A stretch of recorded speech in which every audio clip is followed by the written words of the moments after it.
पिछली क्लास में हमने फंडामेंटल ऑफ राइट्स के इंग्लिश के बारे में पढ़ा था कि इंग्लिश में कौन कौन सी बेसिक बातें होती हैं। हमने सब्जेक्ट और प्रेडिकेट के बारे में जाना था कि सब्जेक्ट क्या होता है एंड प्रेडिकेट। सब्जेक्ट क्या होता है और प्रेडिकेट क्या होता है। हमने देखा था कि वाक्य में जो काम करता है उसे सब्जेक्ट कहते हैं।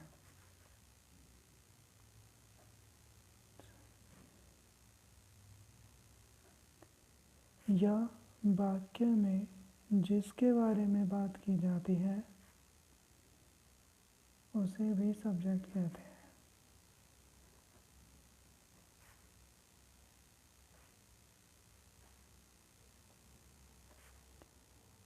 उसे भी सब्जेक्ट कहते हैं।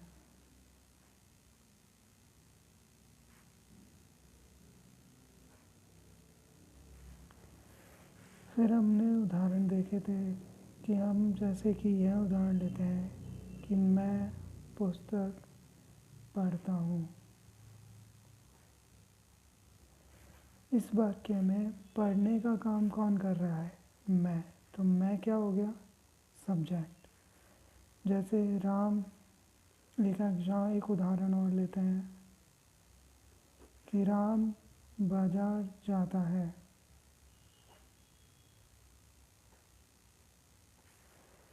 तो राम क्या है? बाजार जाने का काम कौन कर रहा है? राम। तो राम क्या हो गया? सब्जेक्ट।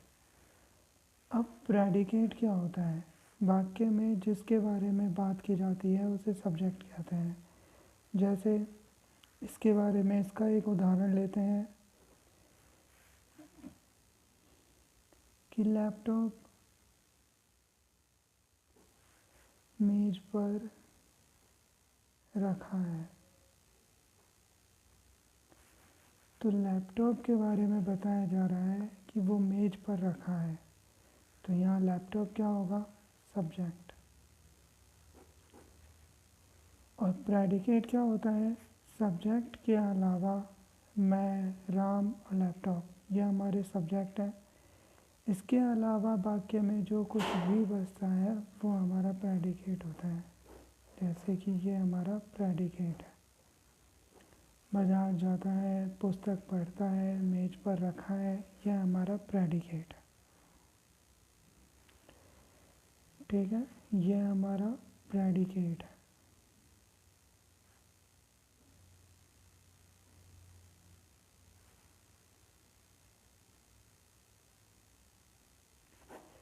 अच्छा, इन्हें अगर हम इंग्लिश में देखें तो इंग्लिश में क्या होता है? यदि इंग्लिश में लिखें तो जैसे मैं पुस्तक पढ़ता हूँ, मैं पुस्तक पढ़ता हूँ। आई रीड ए बुक या आई रीड बुक। मैं पुस्तक पढ़ता हूँ। तो यहाँ आई क्या हो गया? सब्जेक्ट। और रीड बुक क्या हो गया? प्रेडिकेट। ठीक है। अब जैसे राम बाजार जाता है तो राम गोज टू मार्केट। तो यहाँ राम क्या हो गया? सब्जेक्ट, क्योंकि बाजार कौन जाते हैं? मार्केट। बाजार कौन जाता है? राम। तो राम क्या हो गया? सब्जेक्ट। और ये बाकी हमारा प्रेडिकेट। अच्छा, ये देखते हैं, लैपटॉप मेज पर रखा है। The laptop is lying on the table.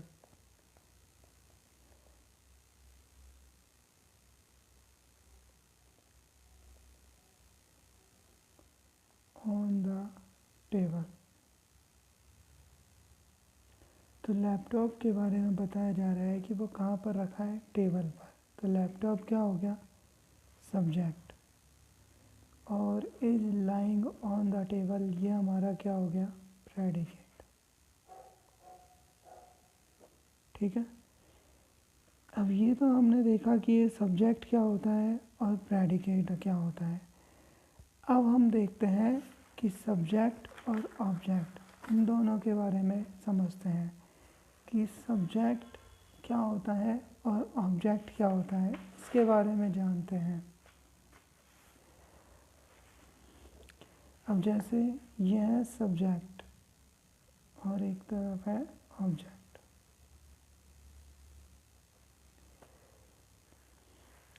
अब सब्जेक्ट ने कोई काम किया, यानी कर्ता ने कोई काम किया।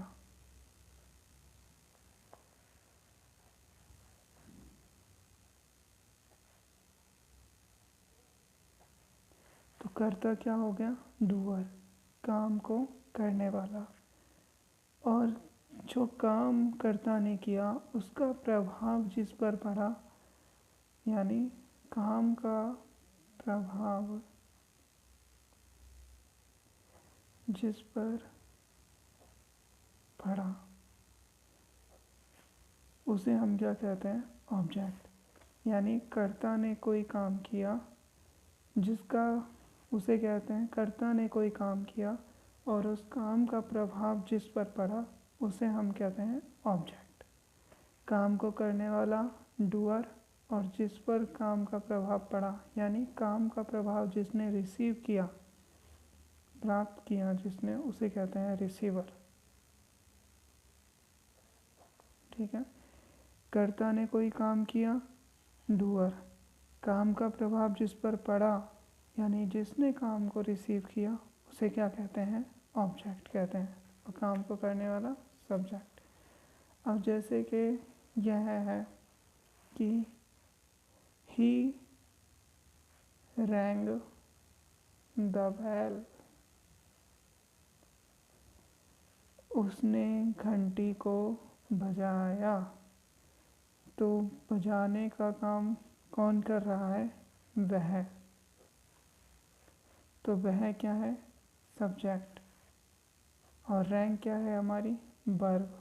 रिंग, रैंग, रंग। तो रैंग क्या है हमारी? वर्ब। तो बजने का काम किसने किया? रैंग का मतलब होता है बजना। तो बजने का काम किसने किया? बैल ने, यानी घंटी ने। तो घंटी हमारी क्या हो जाएगी? ऑब्जेक्ट। यानी कि कर्ता ने, ही ने, उसने बजाया। किसको बजाया? घंटी को बजाया। तो बजने का काम किसने किया? बैल ने। तो बैल हमारा क्या हो जाएगा? ऑब्जेक्ट। ही हमारा सब्जेक्ट और रैंग हमारा वर्ब। रिंग, रैंग, रंग। अच्छा, एक एग्जाम्पल और देखते हैं। The cat killed the mouse.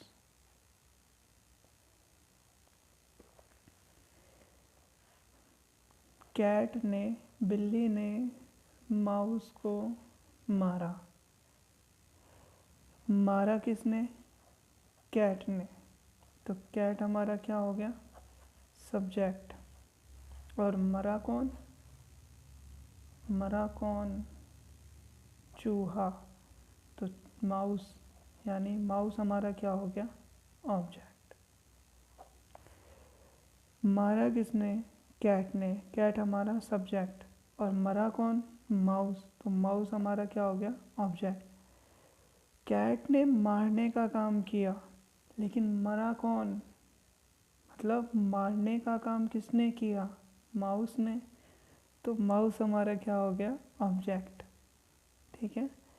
जिसमें बजाया घंटी को, तो बजा कौन? घंटी। मारा कैट ने और मरा कौन? चूहा। तो मरने का काम किसने किया? माउस ने। और इसमें बजने का काम किसने किया? घंटी ने। तो ये हमारे क्या हो जाएंगे? ऑब्जेक्ट। जैसे Priya gave me a rang, ring. Priya give me a ring. अच्छा, यहाँ देखते हैं। प्रिया क्या है हमारा? सब्जेक्ट। अच्छा, सब्जेक्ट कौन होता है? काम को करने वाला। तो सब्जेक्ट जो है वो या तो नाउन हो सकता है या फिर प्रोनाउन हो सकता है। नाउन क्या होता है? नाउन किसी व्यक्ति, वस्तु, स्थान आदि के नाम को नाउन कहते हैं, यानी संज्ञा। नाउन का मतलब होता है संज्ञा। व्यक्ति, वस्तु, स्थान आदि के नाम को क्या कहते हैं? संज्ञा, यानी इसका नेमिंग वर्ड। जिनका हम नाम दे सकते हैं उन सब को हम क्या कहते हैं? संज्ञा। जैसे कि राम, मोहन, श्याम, पुस्तक, किताब, बुक है हमारा दरवाजे, चादर, पलंग, जो हमारे आसपास जितनी भी चीज़ें हैं जो हम देखते हैं, ये सारी नाउन है। और नाउन के बदले में जो आता है उसे हम प्रोनाउन कहते हैं, यानी कि हमारा सर्वनाम। जैसे कि फॉर एग्जांपल अगर हम देखें कि राम पुस्तक पढ़ता है, और फिर कहते हैं कि वह बाजार जाता है, तो हमने राम की जगह किसका यूज करा? वह का। कि राम पुस्तक पढ़ता है और वह बाजार जाता है, तो राम की जगह हमने वह का प्रयोग किया। तो यहाँ राम क्या है? नाउन, और वह क्या है? प्रोनाउन, यानी सर्वनाम। ठीक है, तो सब्जेक्ट हमारा क्या हो सकता है? या तो नाउन हो सकता है या फिर प्रोनाउन हो सकता है। तो ऐसे ही ऑब्जेक्ट भी हमारा या तो नाउन हो सकता है या फिर प्रोनाउन हो सकता है। इन दोनों में से ही एक होगा, इसके अलावा कोई और नहीं होगा। अब जैसे यहाँ देखते हैं कि प्रिया गिव मी ए रिंग, तो प्रिया ने मुझे एक रिंग दी। तो गिव क्या होगी हमें? वर्ब। अब रिंग किसने दी? किसने दिया रिंग को? प्रिया ने। तो प्रिया क्या हो गया हमारा? सब्जेक्ट। क्या दिया प्रिया ने? रिंग दी। तो रिंग हमारी क्या हो जाएगी? ऑब्जेक्ट। तो यहाँ ऑब्जेक्ट है जो कि एक चीज़ यह है कि यहाँ मी भी क्या है? एक ऑब्जेक्ट है। अच्छा, सब्जेक्ट और ऑब्जेक्ट में अंतर क्या होता है? कि प्रिया अलग है, रिंग अलग है, और मी अलग है। प्रिया ने मुझे रिंग दी, तो प्रिया अलग है और मुझे अलग है और रिंग अलग है, तो तीनों ही अलग हैं। प्रिया, रिंग और मी, यानी मुझे, तीनों अलग हैं।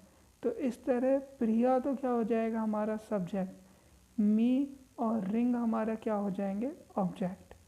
ठीक है, तो प्रिया ने मुझे क्या दिया? रिंग दिया। तो रिंग हमारा क्या हो गया? ऑब्जेक्ट, और मी भी हमारा क्या हो गया? ऑब्जेक्ट।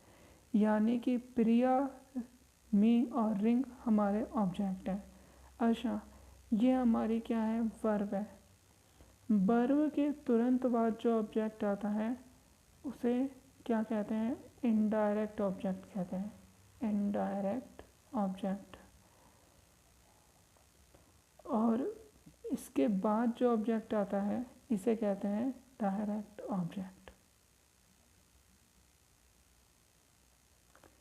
यानी वर्ब के तुरंत बाद जो ऑब्जेक्ट आ रहा है मी, यह हमारा इनडायरेक्ट ऑब्जेक्ट है। और ए रिंग जो इससे दूर है वर्ब से, वो हमारा डायरेक्ट ऑब्जेक्ट है। ठीक है, तो इस तरीके से हमारे दो सब्जेक्ट भी हो सकते हैं एक वाक्य में, जैसे कि राम एंड मोहन। तो राम अलग है और मोहन अलग है, तो ये हमारे दो सब्जेक्ट हैं। इसी तरह एक वाक्य में दो ऑब्जेक्ट भी हो सकते हैं, एक होता है इनडायरेक्ट ऑब्जेक्ट और एक होता है हमारा डायरेक्ट ऑब्जेक्ट। ठीक है।